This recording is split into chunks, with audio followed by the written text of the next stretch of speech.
May I request everyone to please stand up. Good afternoon, class. Good afternoon, sir. Before anything else, let us pray first to feel the presence of the Lord through this audio-visual presentation.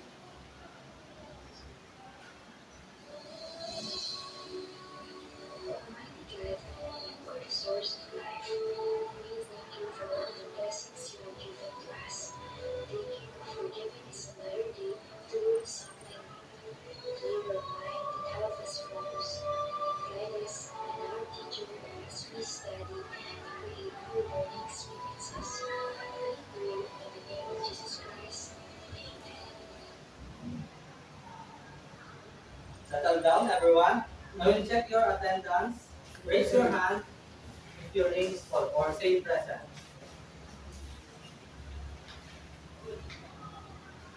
Mabeho Raymond. Present, sir. Saka Christina Cassandra. Adricula James. Present po, sir. Oxina. Present po.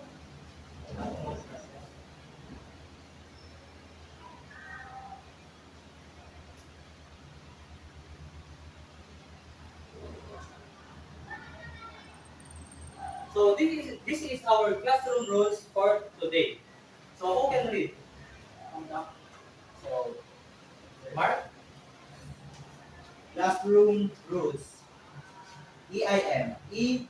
Express your thoughts. I. Initiate participation. And M. Maintain a respectful attitude towards everyone. Thank you, Mark. So our classroom rules stands for E. Express your thoughts. So don't be afraid to share your ideas. I stands for initiate participation. So pag mag-initiate ng participation, don't be afraid to raise your hand. And kung mag-initiate, may ibibigay din ako mga parang token din. So, and maintain a respectful attitude towards everyone. So, don't forget to respect everyone inside this classroom.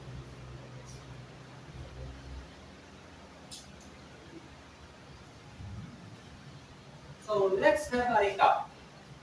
Last discussion, we discussed about system of measurement. So, natutunan natin kung ano ba yung metric system and English system. Natutunan natin mag-convert na metric to metric system, English to English system, and metric to English system, and vice versa.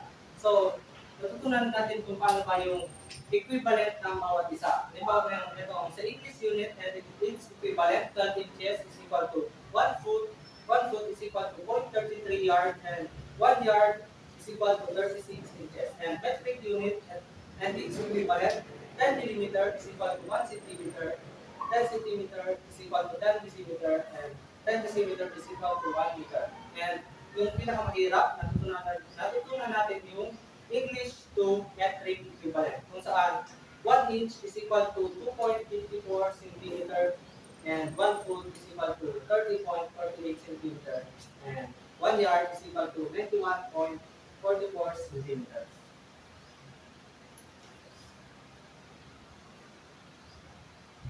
So, our topic for today is about Ohm's law. So, matututunan natin kung ano ba yung Ohm's law. So, our learning objectives. Please read, everyone. At the end of the lesson, I am expected to explain basic underlying principles behind Ohm's law, Demonstrate frequency in solving simple electrical circuits using Ohm's law principles, and develop appreciation in the importance of Ohm's law in real-world situations. Very good, everyone. So, pre-test time. So, to check if you have a prior knowledge about our topic for today, let's have a pre-test.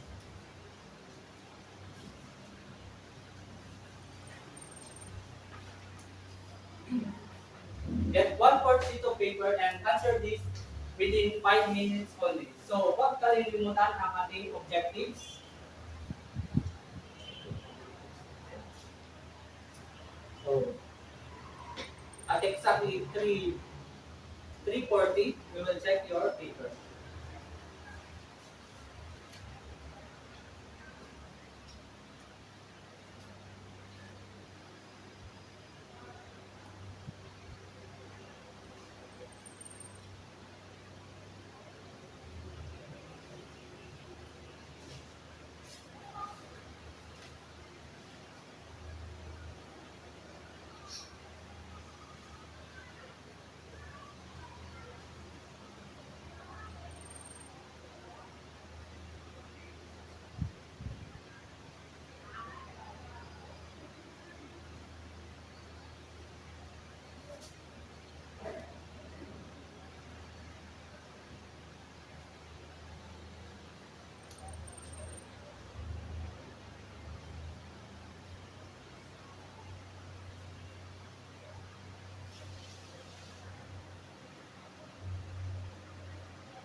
Tapos na ba lahat?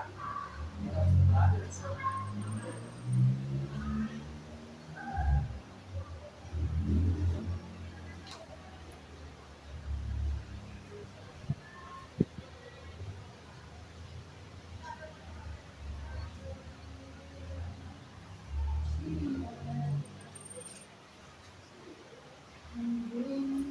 Are you done? Sino lang tapos? So, wala pang tapos.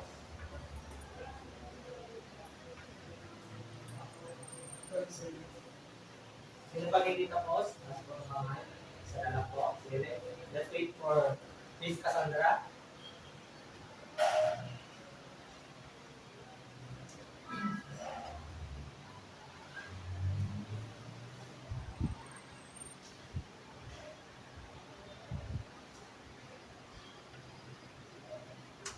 Lahat na? Tapos? Yes, sir. Exchange your paper with your seatmates. Write your name as corrector. So, who can answer number 1? Sige na, Mark. Number 1. Read the item, the question, and Which formula represents Ohm's law? A. P equals I times V. V. V equals I times R. C. R equals V times I. Or D. I equals R times V. A po, sir. so, number 1 is, thank you for answering, Mark. Number 1 is letter B. The correct answer for number 1 is letter B. Number 2, please, Cassandra. What is the unit of measurement for voltage? A. Volts. So, thank you. The correct answer for number 2 is letter A. So, number 3. Sige, Carl. Number 3, what is the symbol for current? A, C, B, I, C, R, D, B. B said I. The correct answer for number 3 is letter B. Number 4. And I be connected for 10 ohms. Resistor, what is the current? A 0.9 ohms, B 0.09 ohms, C 0.9 volts, D 0.9 current. The correct answer to this letter D. The correct answer for number 4 is letter A. Thank you, Jomar. So, for number 5, who can answer number 5? Wala? So, the correct answer for number 5 is letter B. Letter B. So, count the correct answer and return it to the owner. So, that 5, 4, 3, 2, 1.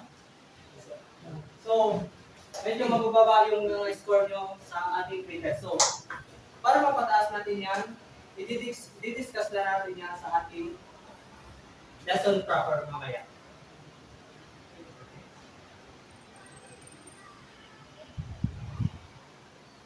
activity time. So, ang gagawin natin is dito, direction, the teacher have a ball. Ito yung bola natin. And we'll give it to the first student. Pass it around with each other while the teacher plays the music. When the teacher stops the music, the person holding the ball should stop too. Whoever the ball stop with first will be the first to answer our activity. So, etong bola na to, ibibigay ko dito sa unahan, is kay Jomar. And kapag in-start ko na yung music, ipapasa niya to dito sa inyo, sa mga katabi niya. And kung sino yung, pag in-stop ko yung music, dapat i-stop din yung bola. And kung sino yung may hawak ng bola, siya yung sasagot sa ating activity. So, are you ready, everyone? Yes, sir. So, tatalikod ako para maging fair. Ating game.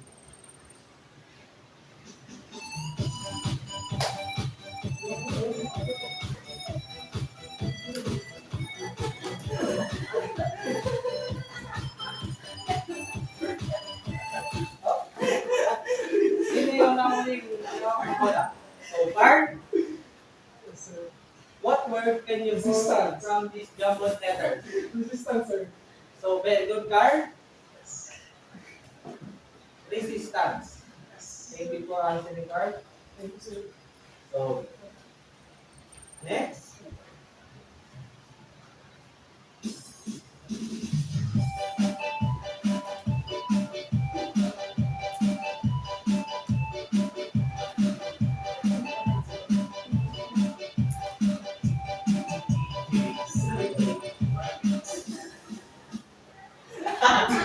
So, ikaw ulit, Carl. Si Carlo. Go. So, very good, Carl. Mukhang nag-review tayo si Carla. Yes, So, sir. so, what word can you form from these jumbled letters? So, oh.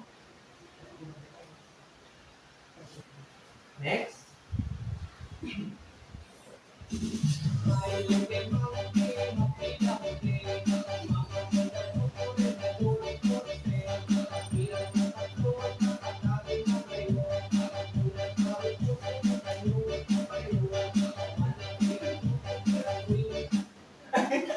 Ikaw ulit, Carl. So, what word can you form from this jumbled letter? Ampere. So, very good ulit, Carl. Magaling pa si Carla. Parang nag-review to sa ating topic ngayon. So, next.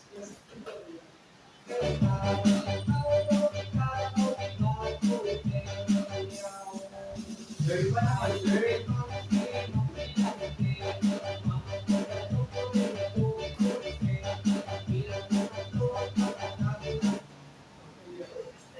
So, Althea.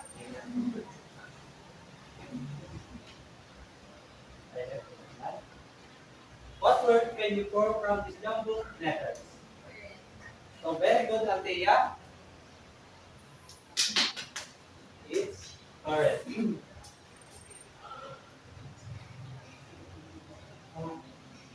Next.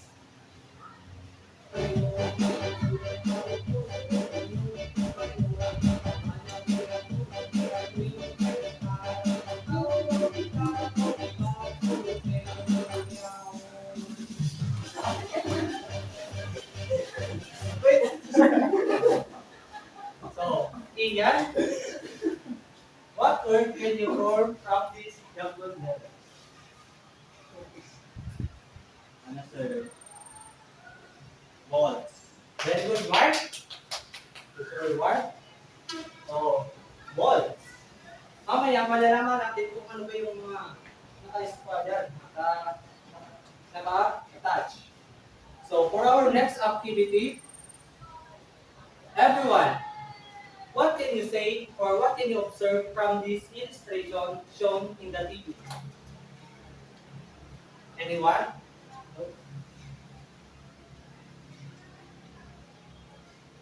Express ka kaya ito, sir.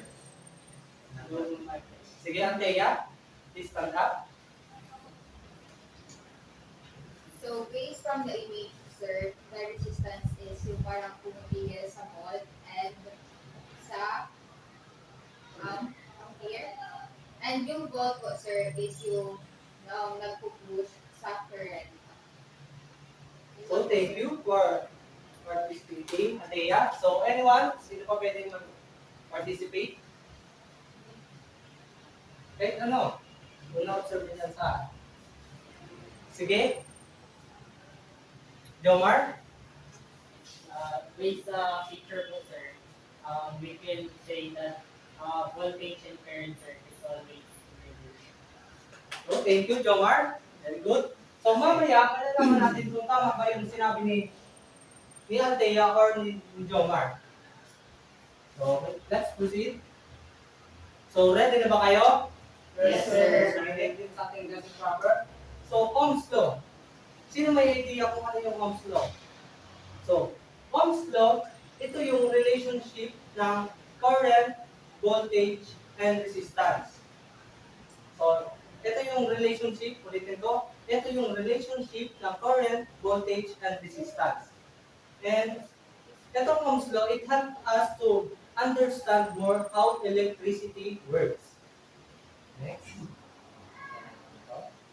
So, balikan natin yung ating objectives. So, at the end of the lesson, learners are expected to explain basic underlying principles behind Ohm's law, B. Demonstrate proficiency in solving simple electrical circuits using Ohm's law principles, and letter C. Develop appreciation in the importance of Ohm's law in a real-world situations. So, the one who discovered Ohm's law is George Simon Ohm in 1826. So, si George Simon Ohm, na-discover niya yung Ohm's law kasi nag-work siya, nagtatrabaho siya or nag-experiment siya sa isang electric circuit, and he discovered that current is directly proportional to the voltage and inversely proportional sa resistance. So, mamaya, paano natin kung ano ba yung meaning ng directly proportional and inversely proportional. So, dito na yan natin yung part. So, based on this illustration, yung voltage daw and current, palagi silang magkasama. And si resistance, ito yung parang nag-opposition ng dalawa. So, kanina, sinabi ko baga, current is directly proportional sa voltage. Ibig sabihin, kapag tumaas itong si voltage, pag naging dalawa na silang tao, magiging dalawa din to. Ibig sabihin, tataas din si current. And inversely proportional dito. Current is inversely proportional sa resistance. Ibig sabihin, pag naging dalawa to, si resistance, ito, hihina to si current and si voltage. Gets niyo ba? Do you understand, everyone? Yes, sir. So, yun yun. So, can we now proceed? Yes, sir.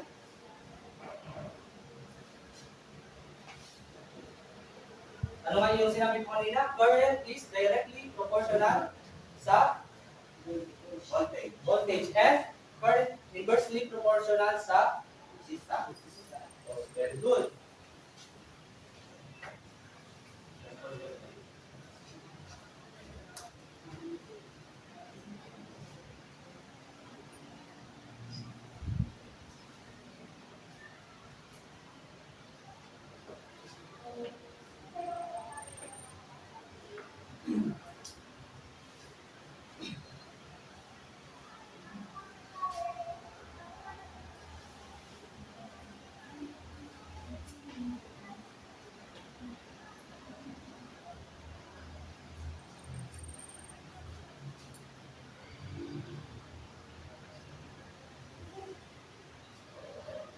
So, this is the three elements involved in Ohm's law: voltage, resistance, and current. So, dito iikot ang ating discussion ngayon. So, balikan natin yung ating objectives number 2. Demonstrate proficiency in solving simple electrical circuit using Ohm's law. So, dito na yan. Pasok na yan dito sa ating. So, i-discuss mo ulit yung sa voltage. Magbibigay ako ng example.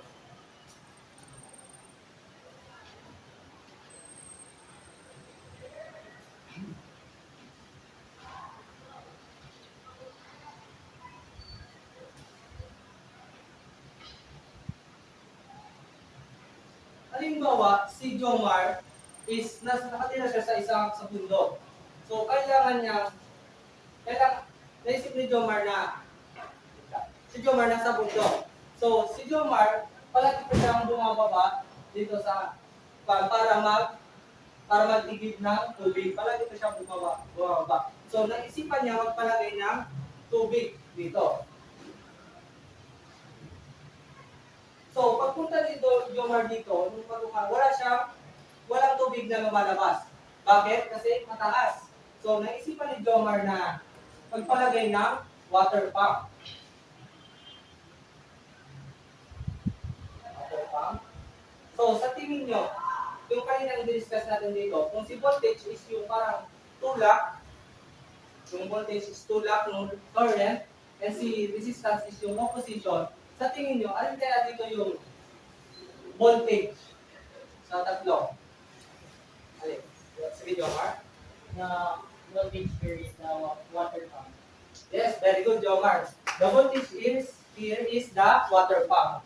So, sa tingin nyo, alin dito yung resistance? Mabilis, sir. Ano? Yung healers. So, very good, Carl. So, that is, yung resistance dito is etong height ng mountain. Kasi, may yung, so, alin dito yung current? Yung water, sir. Sige, very good, Mark. So, yung current dito is yung tubig. So, yung voltage sa science, tinatawag siya potential difference or electromotive force or EMF. And itong current naman, hindi mo siya matatawag na current kapag walang tulak ng voltage. So, tawagin mo lang siyang electrons. Itong resistance naman, ito yung antagonist ng dalawa. So, okay na? Do you understand, everyone? Yes, sir.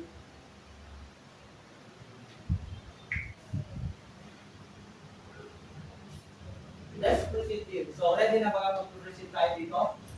So, voltage. Sa voltage daw may symbol. The voltage is letter V. And the unit of measure is volt. And the formula is V is equal to I times R. So, ang tayo dito. Resistance. Sunod naman is resistance. The symbol, ano yung symbol sa resistance? R. Unit of measure. O. And sa current, what is the symbol for current? Unit of measure. Ampere. So, si George Simon Ohm is Ano po yung unit of measure yung sa old? ay sige. Nakalimutan ko. So, thank you Mark for asking. So, etong drawing na to din sa resistance is the omega symbol. Pwede mo din siya gamitin as unit of measure pag hinahanap yung resistance. So, si George Simon Ohm is naisip niya yung etong formula na to para sa pag-solve ng simple problem sa Ohm's Law. Etong Ohm's Law triangle formula. So, kapag hinahanap yung voltage, takpan mo lang to, and eto na yung gagamitin natin. Pag naka-vertical, ibig sabihin multiply. And pag hinahanap natin yung current, eto, pag ganito, pag naka-horizontal, divide. So, ito yung formula ng bawat isa. For voltage, V is equal to current times resistance. Resistance, yung formula is R is equal to voltage divided by current.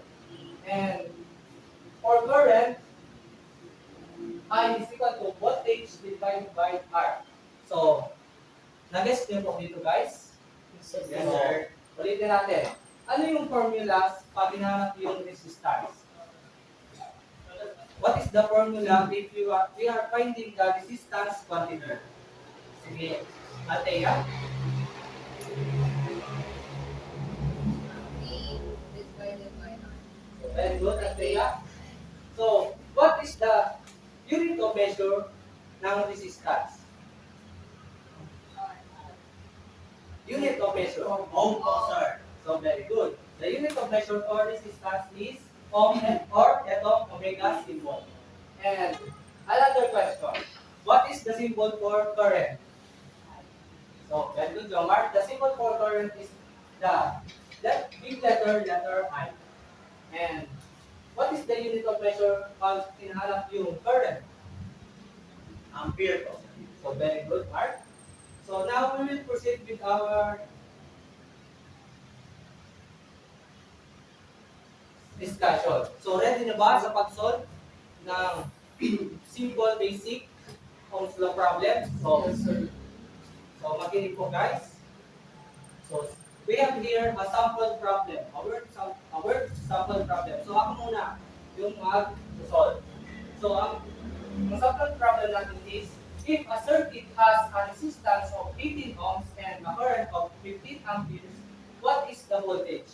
So ang muna natin hahanapin dito is yung given. So given muna.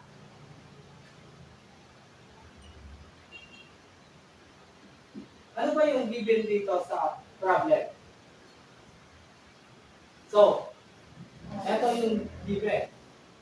Resistance. Paano mo nasabing resistance tong 18? So, very good term. Kasi may unit of measure siyang ohms. So, ito yung resistance. 18 ohms. So, ano pa kaya yung isang given? Current. So, paano nung nasabing current to? Kasi may unit of measure na A or amperes.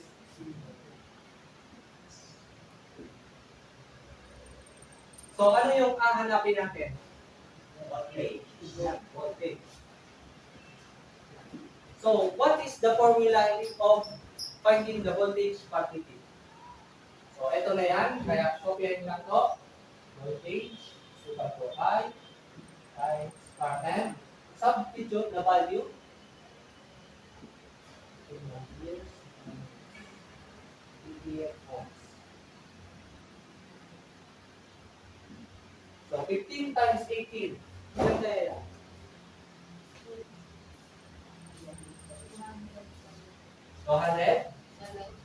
270 what? Very good. 270 volts. So, nag-guess nyo dito yung pag-solve ng problem. So, next.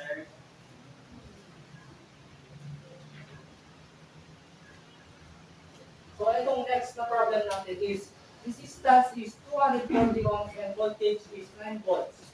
Find I. So, ano yung given dyan? So, ano yung given sa ating problem? Resistance po. Resistance. Bakit na resistance? Kasi sir, may unit of measure siya na ohms. Very good.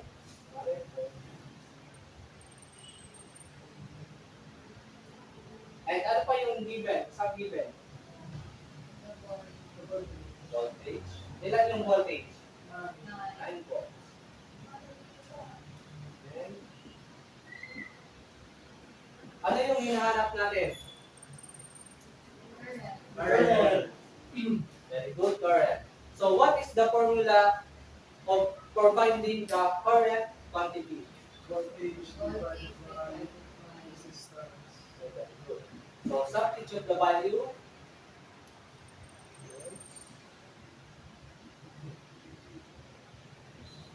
So 9 volts divided by 240, ilan kaya?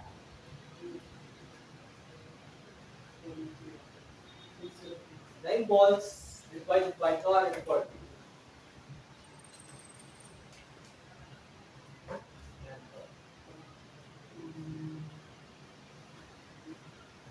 Ilan? So, gawin tayo ng calculator.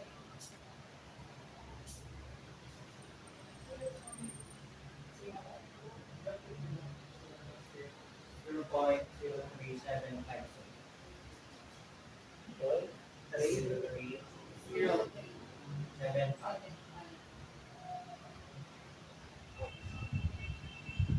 So So, pag ganito yung sagot nyo is, kailangan natin to i-round off. So, kunin lang itong dalawang digit. So, magiging lang yun na 0.04. Bakit 4? Kasi katabi niya is 7. So, pagkatabi niya is 0.033. Sa tingin niyo, magiging 0.04 ka siya. Very good. Kapag 3 below na, or 4 below, hindi siya i-round off. Understand? Yes, sir.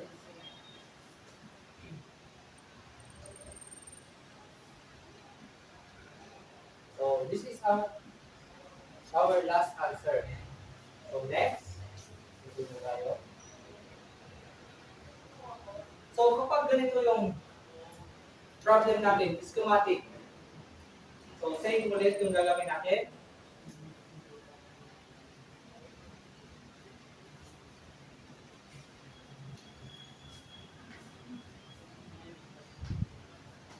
Ano yung given? 20 hours. Resistance po. Resistance. Ilan yung resistance? 20 ohms. And ano pa yung isang given? Current. Ayan. Ilan yung value niya? So, we are finding for voltage. So, what is the formula for voltage? Current Current times time resistance. Good.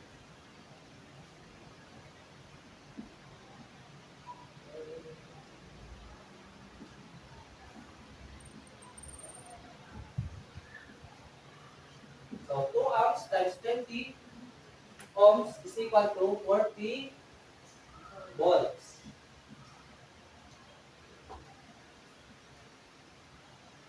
So for our next sample problem, sino pwede makapag-solve nito? So na. Sige, Sir Mark.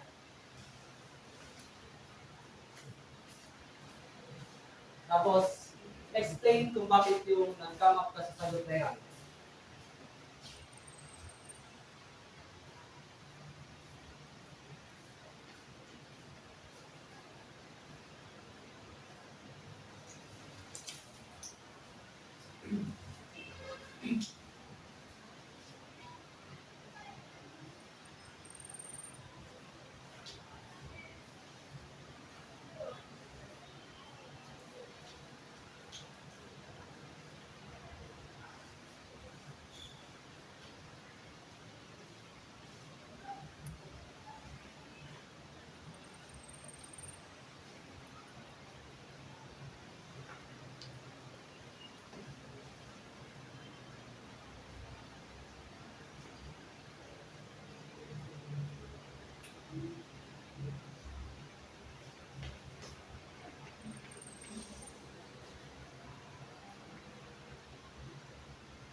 Naki-explain, Mark. So, dito po sir sa schematic problem natin, ang given po is 12 ohms tapos 36 volts. So, ang hinahanap po dito is yung current. So, ang formula po to find the current is I equals V over R. So, tapos our next step natin is yung voltage po na nandun, substitute po natin dito sa V. Tapos yung resistance naman po na given, substitute din po. Tapos divide po sila. Ang sagot po is 3 amps or 3 amperes po. Very good, Mark. Thank you for answering. So, wala pa natin si Mark. Ano na? Thank you, sir. So, next. Who can solve this? Again, John Mark.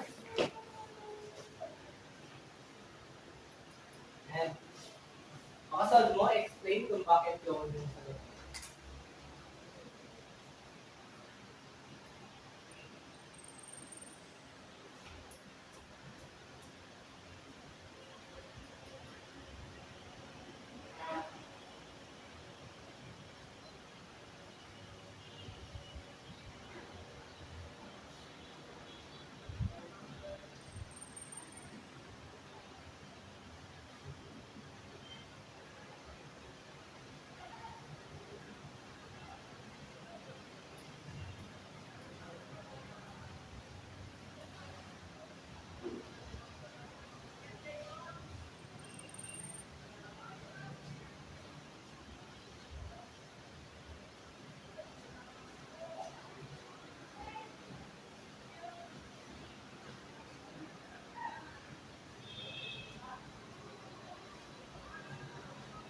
Okay, explain.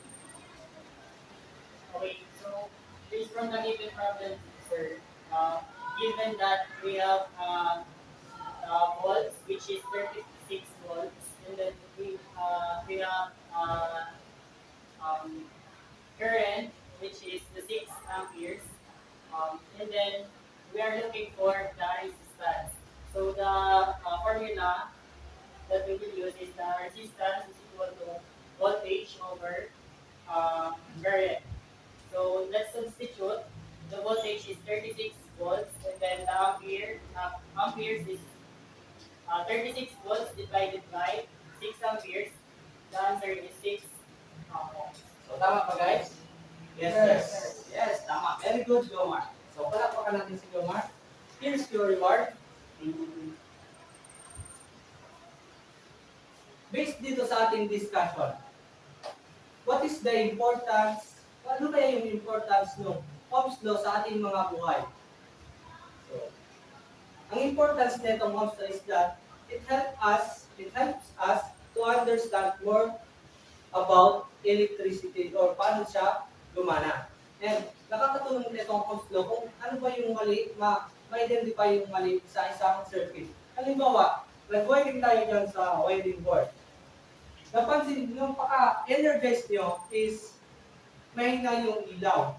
So, doon pa lang sa mahina yung ilaw, mapapansin nyo na ibig sabihin na humina yung current or voltage and tumaas yung resistance. So, based dyan, ma-identify natin na nakakatulong talaga yung Ohm's Law sa ating mga real-world problems, lalong-lalo na sa electrical. So, guess nyo ba guys? Yes, sir. So now, to know if you understand our lesson, magkakaroon tayo ng application. So itong application natin is group activity. So magsusolve kayo ng sa mga problem based dito. So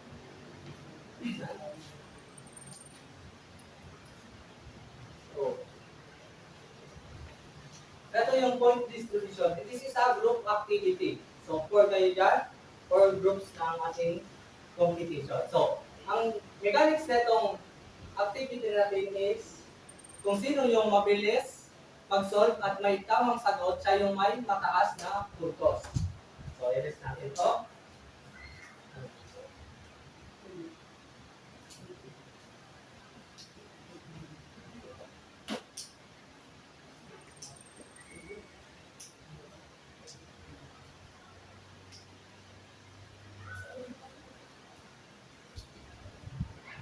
So, point distribution. Number 1, correct answer and the first to finish among the 4 groups, 5 points. Kung sino nila una, may tamang sagot, 5 points. Correct answer and second to finish among the 4 groups, may 4 points. Correct answer and third to finish among the groups, 3 points. And correct answer and last to finish among the groups, 2 points. And wrong answer, 0 points. So, I will give now the illustration board kung saan kayo magsasagot. Equal of, tanggalin mo lang yung plastic. 2, 3. So, ito pala yung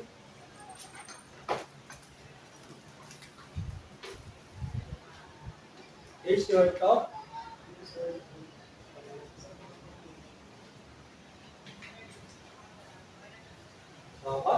magsimula.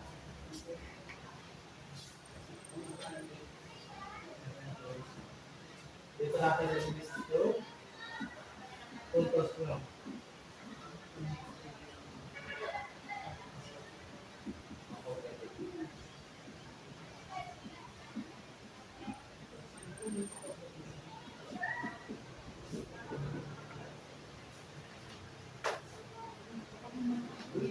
So, sino lang yung reward natin dito ngayon?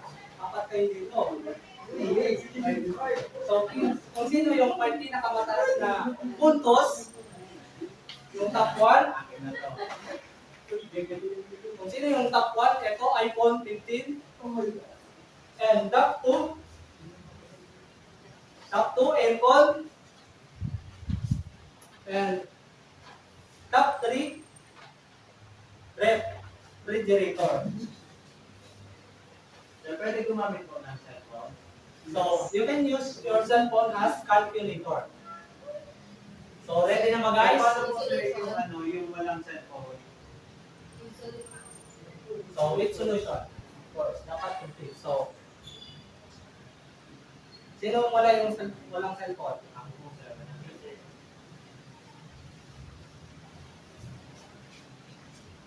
Okay, so, are you ready guys? So, here's the problem number 1.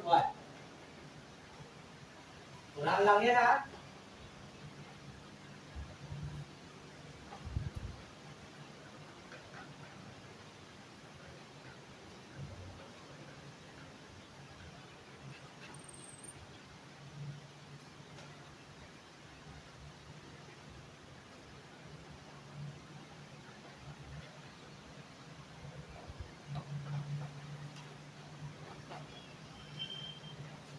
Yomar, Ateya,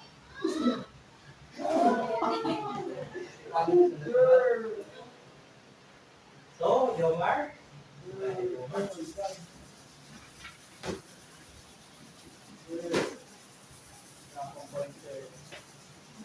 so, sino na una? Jomar. Lapit lang. So, the correct answer is 0.5 ampere or amps. Sino yung nakatama na una? Jomar? 0.1, Jomar, 5 points. Ikaw, Card. Okay. Mali. 2, 0. Group 3.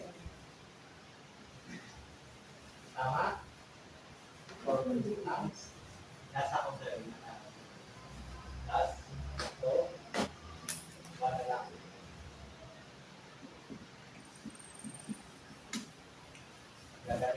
For our next problem, ready, set, go.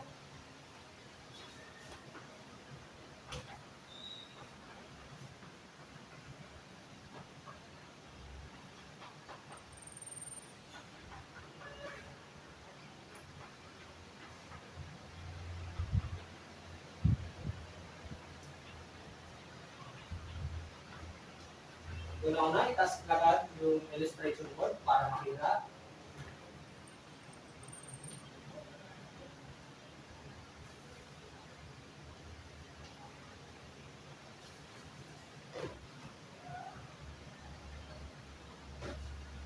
The correct answer is, sino yung nauna? Ikaw, mali. Walang unit of measure. Card. Sino yung nauna? Pangalawang natapos. Mark? Mark si boss, tama. Si Mark, 4 points na lang ito. Tapos pangalawa.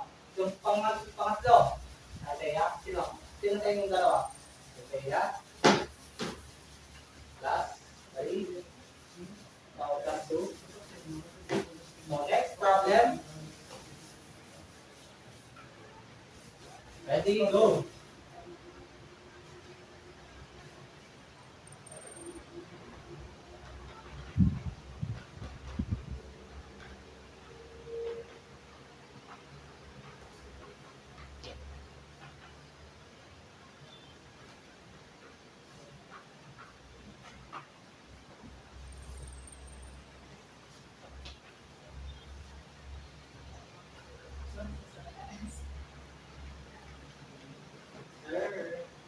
So, the correct answer, Ay, oh. sinong nauna?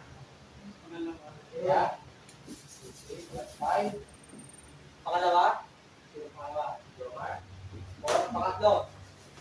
Sir. Ako. 3. Mark. 1. So, next.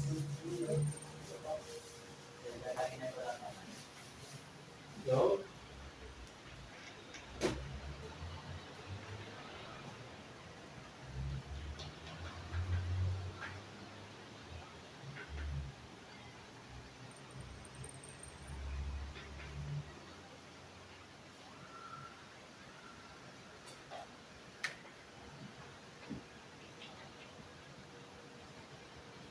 Sir.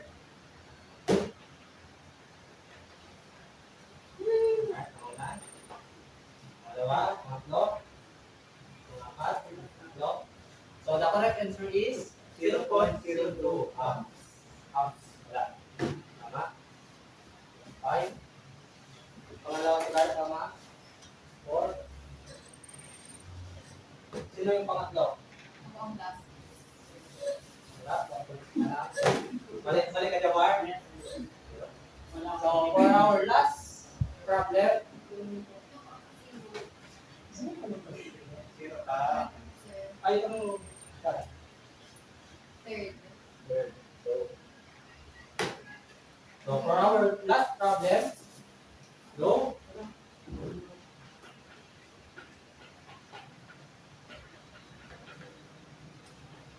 Sir.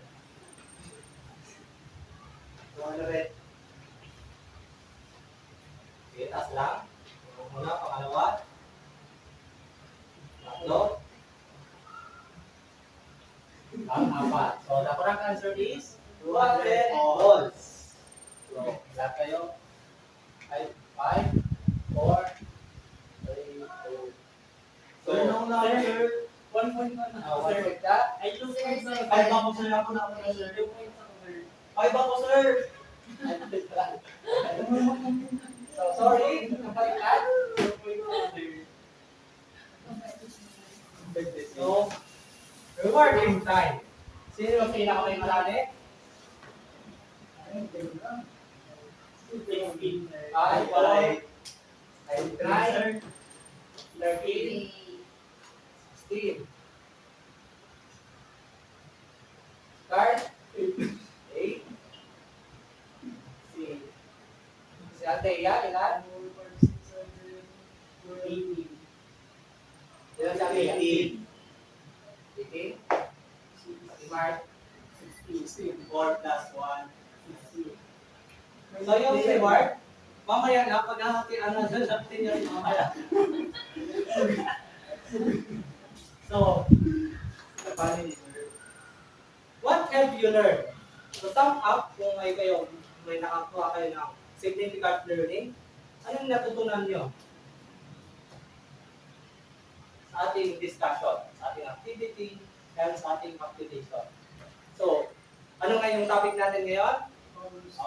Very good. It's about Ohm's law. Ohm's law is the relationship ng etong tatlo.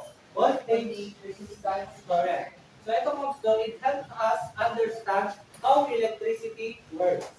And ano yung formula kapag hinahanap natin yung voltage? V equals I times R po. Very good. Kapag sa resistance, R is equals to Voltage divided by very good. So, what is the unit of measure if we are solving for resistance quantity? Sige, Mark? Sir, the unit of measure for resistance is ohm or the omega symbol. Precisely. Very good, Mark. And what is the symbol for current? Sige, Jomar. the symbol for current, sir, is I. Very good, Jomar. The symbol for current is letter I. And lastly, what is the unit of measure if we are solving for the current quantity? Sige, Carl. The unit of measure for The unit of measure of the current is ampere. Very good, Carl. So the unit of measure for solving the current is ampere or amps or A. Ready na ba guys? May natutunan ba? Yes, Yes, sir. So, let's proceed. Short quiz time. So, for our last activity,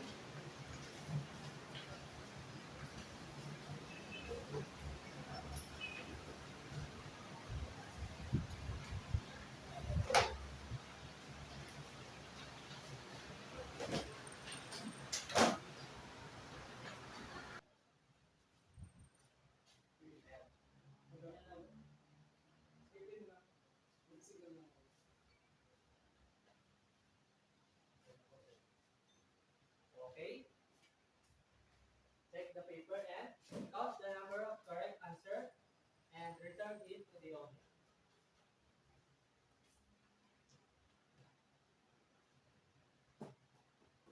So, Abeno, 4 po, sir. Very good. Belina, Alright. right. Cecilia, 5, sir. very good. Lomon, 5, sir. very good. So guys, may natutunan ba sa ating discussion ngayon? Yes, sir. Very good. So, for your assignment, solve the following problems in your module on page 16. Write your answers and solution on a one full sheet of paper. So, picturean nyo na lang to and it will be checked tomorrow. Picturean o kaya sulat na to ang assignment nyo.